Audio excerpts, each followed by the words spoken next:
Hello followers, magandang umaga. Dito tayo ngayon sa Lunagogo Medical Center. Dahil tayo po naka-schedule ngayon kung papatanggal ng ating cast. Ito po. 2 months natin itong tiniis na nakalagay dito. At saka po ng implant. Ngayon po ang alis ng ating implant. Kasama po natin dito yung kapatid ko at saka yung baby ko. Nandun sila sa loob. Naghihintay ng tawag ng doktor o ng oras na ma-schedule. Ang pag-alis ng ating implant at saka cast dito sa kamay. Pero napakahirap talaga ng inalas ng guys. Imagine, 2 months kung talaga ito. Hindi ka natutuwid yan, ganyan lang. At di bali po dito ay inopera ako noong December 30 at ngayon po ay alisin ang ating implant at cast. Yung tawag nila ay cemento. At yun nyo guys, ang dumi-dumi na siya. Dahil sa nakadalawang buwan na po ito. So sana maging okay na pag inalis. Dahil nagagalaw na natin ang ayos, hindi katulad dati. Talagang siya na mag-anak ng itim. So yan guys. So thank you guys sa lahat ng mga sumuporta sa akin, sa lahat ng siyempre nagbigay tulong sa atin para mapa-opera to at para mapatanggal. No? Hindi ko na po kayang isa-isang implant, medyo marami po sila. Thank you so much guys and God bless you all. Ayan guys, tingnan ninyo Sana pag naalis to okay na talaga. At yung makakapag-drive na talaga ako dahil gusto ko na talagang pumasok. Tingnan nyo guys, ganyan lang siya. Tiniis ko siya ng ganyan sa loob ng 2 buwan. At talaga namang anong hirap na dinanas ko.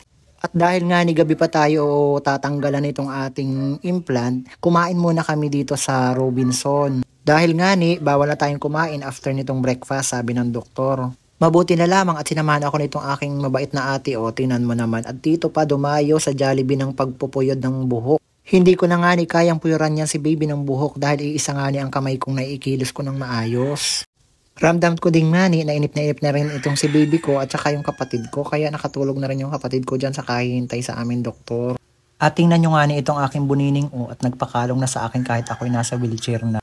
Ito lang talaga nakakatuwa kapag may baby ka kahit na marami kang problema ay ayos lang dahil nandyan may naglalambing sa iyo. At yan nga haba ako nag-iintay sa aking nurse na lagyan ako ng swero ay kinalong ko muna si baby dahil mamaya papasok na ako doon sa operating room. Tingnan nyo nga at sabi ko baby, anong sign language ng I heart you? Ayan, kaya siya nag-I heart you kahit siya wala sa mood. Ayan, napakatagal natin dito. Sa Lunagogo, nakailang beses tayong pabalik-balik dito man din pati ate ko nainip na rin kaya nanood na lang nanonood na kanyang video. At ito na nga guys, nilagyan na ako ng swero. Maya-maya ay talagang aalisan na ako ng implant at saka ng cast. Nako, talaga naman 3 beses ako bago magswak yung karayom. Unang beses, ikalawang beses ay palpak ang pagtusok ng nurse sa aking kamay. Kasi daw, yung ugat ko daw balubaluktot. Abaw, ay sinisi pa ang ugat ay nung ikatlo na, ay hindi na siya ang gumawa, kundi yung ikalawang nurse na. Naging okay ang ikatlong tusok. Fast forward nga tayo guys, ito na at tatanggal na rin ang aking cast at saka ang implant sa aking kamay. Talaga namang napakasakit. Pero syempre, wala nang sasakit nung ikaw ay sinaktan mo ang puso ko. Abaw my God. Hello guys, kalinisip lang natin, natanggal na natin cast. Ayan. Saka yung pins dito sa ating kamay. Medyo masakit lang. Kasama ang baby ko.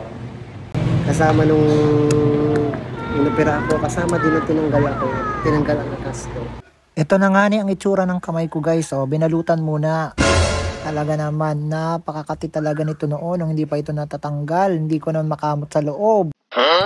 Hi guys, dito pa tayo ngayon, gabi-gabi na. Anong oras na?